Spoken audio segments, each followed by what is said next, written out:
राधे राधे।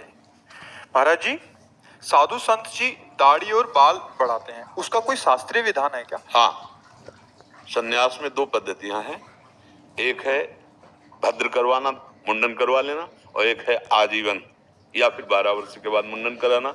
ऐसा ये साधु की दो पद्धति है। कटिंग सेटिंग है साधु की पद्धति नहीं, या तो पूरा खड़े और या फिर पूरा मुंडन। ऐसा नहीं कि दाढ़ी मुंडन, आज ही सत्संग में कहा दाढ़ी मुंडन ये सब सेटिंग बेटिंग के साथ, वो गृहस्थी में ठीक है, मतलब जो जैसे अन्य भागवत उपदेश आदि उसमें ठीक है, लेकिन जो विरक्त होंगे उनकी दो ही पद्धति है। महाराज जी, क्या गृहस्थ को भी ऐसा करना चाहिए या कर सकते हैं? नहीं, गृहस्थ नहीं रखा सकता है, वो दम्भ हो जाएगा, पाखंड हो जाएगा, नाटक हो जाएगा। आप अपनी पद्धति से रहिए। अब गृहस्थी में बाबा जी के बंद करने जिस देखो, जब नकली पुलिस का वेश कोई धारण करता है ना, तो असली पुलिस वाले में जब फंस जाता है थप्पड़ मार के वर्दी उतार के उसे कानून में अंदर भेजते हैं। वही पुरुष है, वर्दी भी वही है, लेकिन कानूनी उसने पढ़ाई डिग्री करके कानूनी प्राप्त नहीं किया अधिकार, तो जब फंसेगा, मान लो कई ऐसे सूचना जैसे आती है कि बड़ा बिल्ला लगाए लोगों से, फिर जब फंसा असली पुलिस में तो फिर गड़बड़ हो जाए। तो ये दम होता है। इसीलिए अगस्त जी ने साफ दे दिया था महाराज इंद्रद्युम्न को,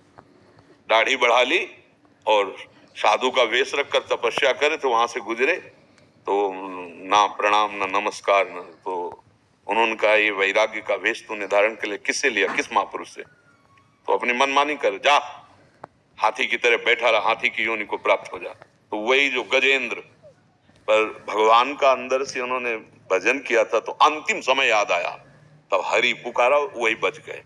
ऐसा नहीं, मनमानी नहीं कि हम बाबा जी की तरह भी नहीं, गृहस्थी में गृहस्थी की तरह हो, विरक्ति में गृहस्थी की तरह नहीं, विरक्ति की तरह हो। आपका जैसा जो मार्ग है उसके अनुसार चलना है नहीं।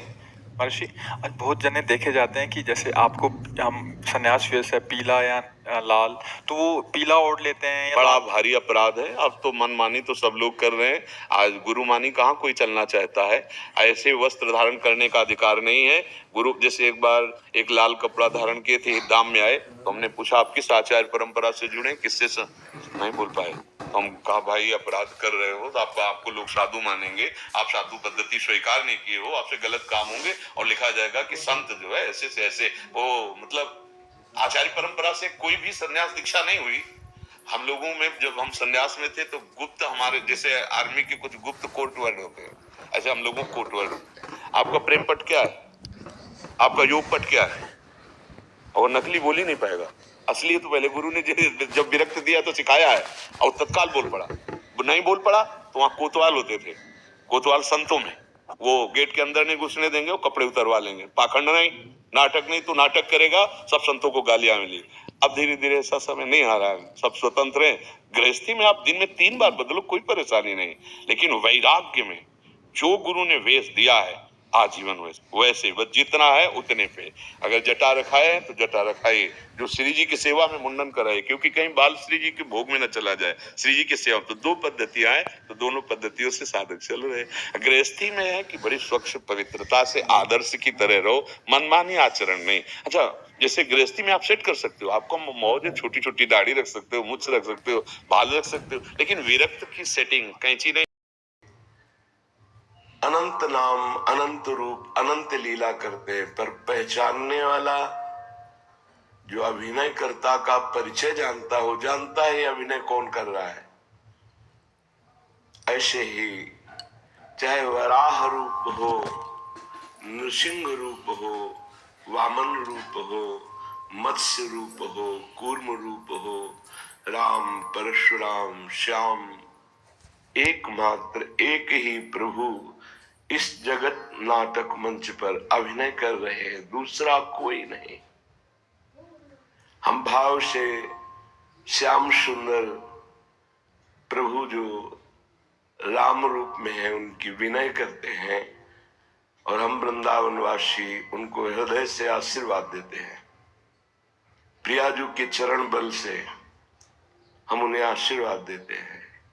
वो सदैव विजय श्री है ही, स्वयं विजय श्री है, विजयी रहे, और सदैव परमानंद को बांटते रहे, अधम जीवों को भी, पापात्मा जीवों को भी अपने चरणारविंद का प्रेम प्रदान करते रहे। उनका स्वभाव ही ऐसा करुणामय है। एक बार हम पंक्ति बोलेंगे, फिर आप सब बोलेंगे। थोड़ी देर के लिए हम अपने श्री धाम वृंदावन को अवध धाम के रूप में मान लेते हैं और श्यामा श्याम को सियाराम के रूप में देखते हैं। मानो हम अपने आराध्य देव की विनय कर रहे हैं, कोई दूसरा है नहीं, परम सत्य हृदय की बात कह रहे हैं, दूसरो न कोई, दूसरा नहीं। तो प्रभु का बड़ा भाव में विनय पूर्वक स्तवन किया है गोस्वामी तुलसीदास जी ने विनय पत्रिका जी में। एक पंक्ति हम गाते हैं, फिर आप गाए, फिर ऐसे पूरा गायन करें। श्री रामचंद्र कृपालु भजु मन, हरण भव भय दारुणम। श्री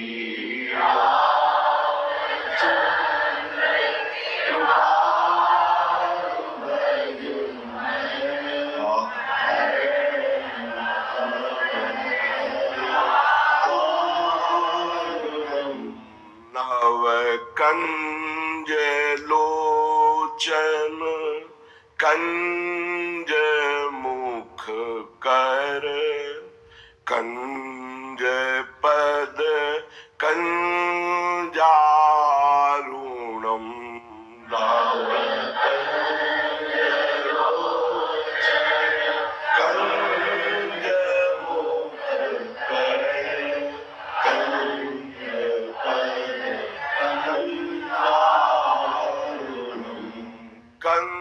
कंदर्प अगणित अमित छवि, नवनील नीरद सुंदरम।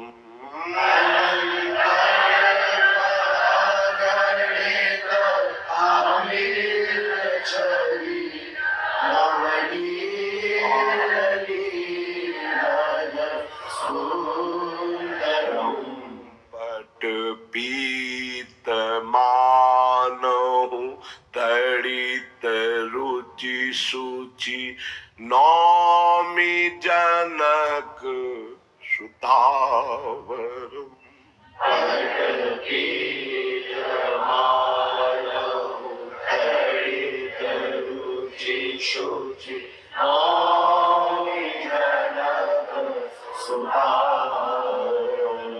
श्री रामचंद्र कृपालु भजु मन, हरण भव भय दारुणम। श्री रामचंद्र कृपालु भजु मन, हरण भव भय दारुणम। भजु दीन बंधु दिनेश दानव, दैत्य वंश निकंदनम।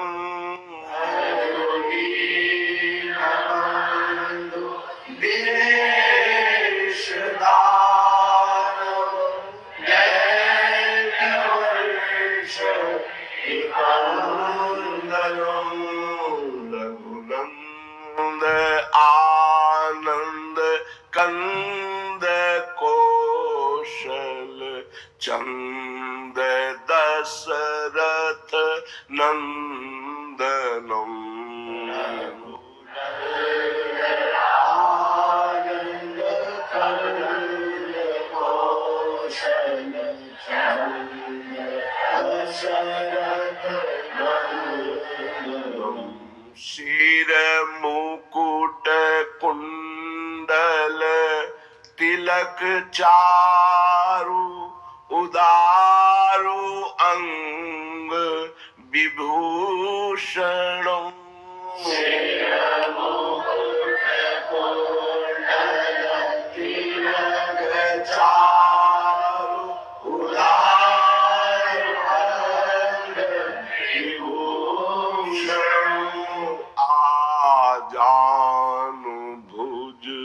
शर चाप धर संग्राम जीत खर दूषणम।